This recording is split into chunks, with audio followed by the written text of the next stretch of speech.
Hey everybody, what's going on? This is episode 12 of Cook's Corner, and today we're going to do a little fun exercise, kind of one of those rainy day sports exercises that they do on sports radio sometimes. And I'm going to look at the three Toronto-based sports teams, the Blue Jays, the Raptors, and the Maple Leafs, and I'm going to look at their star trios on each team and kind of rank the three as to which I would rather have. And I want you to do the same below in the comment section. Rank the three trios and give me your predictions for how they're going to unfold in the future. First off, I want to make sure we're all on the same page here. With the Raptors trio, I'm talking about Kyle Lowry, Pascal Siakam, and Fred VanVleet. With the Blue Jays, I'm looking at their young core of Vladimir Guerrero Jr., Bo Bichette, and Nate Pearson. And lastly, with the Toronto Maple Leafs, we're looking at Austin Matthews, Mitch Marner, and John Tavares. Now, obviously, it's impossible to compare different sports, but I really thought this exercise would be a fun one for Toronto-based sports fans, and I think it's one you can have a little fun with and make your own list as well. Now, the fun part about this is everyone is going to have a different reasoning for why they ranked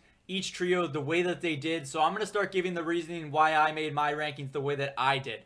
Austin Matthews is probably the most talented player on this list, while the Raptors trio has had the most overall success out of all the three trios combined. The Jays trio has a lot of potential for the future, but right now it's just potential. We've seen flashes from Bo Bichette and Vladimir Guerrero, and we're just getting to see what Nate Pearson is capable of in the show as well. Personally, I put a lot of stock into leadership, and out of the 9 players on this list, I don't think you'll find a better leader than Raptors point guard Kyle Lowry.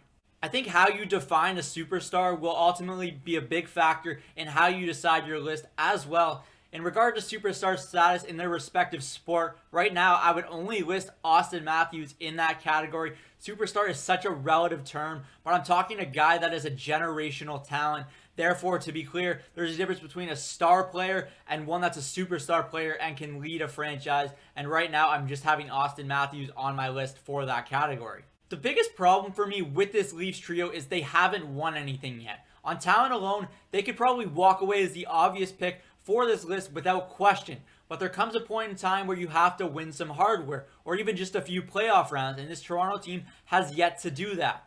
I've been expecting more from John Tavares as a leader for this Leafs team, especially in the postseason, and I just have yet to really see it.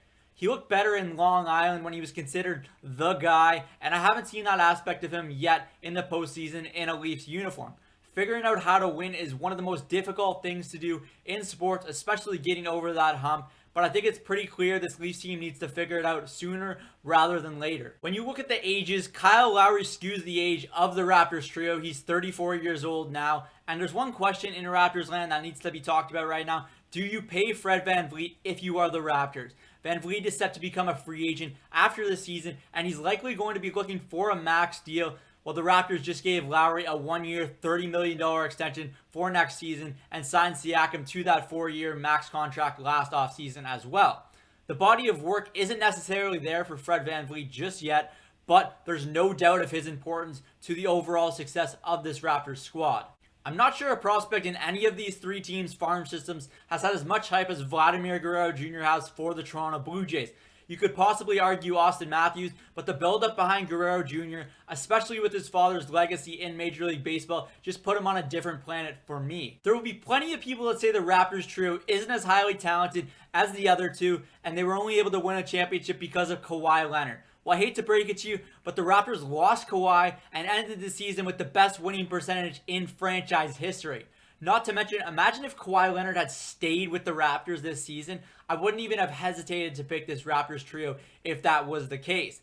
There's regular season game changers, and then there's playoff game changers, and Kawhi just knows how to step up his game when they matter. That's a debate for another time, and you can never fault a guy for going home like he did to Los Angeles. Ultimately, when the chips are laid, championships speak volumes, and many might question this pick because of the Kawhi Leonard factor and the influence he had on the Raptors championship. But I just think what I've seen from this Toronto Raptors trio and the resiliency that they've had, they are my pick, despite maybe not being the most talented trio on this list. But for right now, I'm going to rank them the Toronto Raptors trio at the top, the Toronto Maple Leafs trio in second, and the Blue Jays trio in third. All of them can make a case in the future to get that top spot. Toronto, it's a very bright future for your sports team, so you should all be pretty pumped up about that. So what's your take? Which trio would you rather have? How would you rank them? Let me know in the comment section below. Thanks for watching another edition of Cook's Corner. I'm Zach Cook. We'll see you later.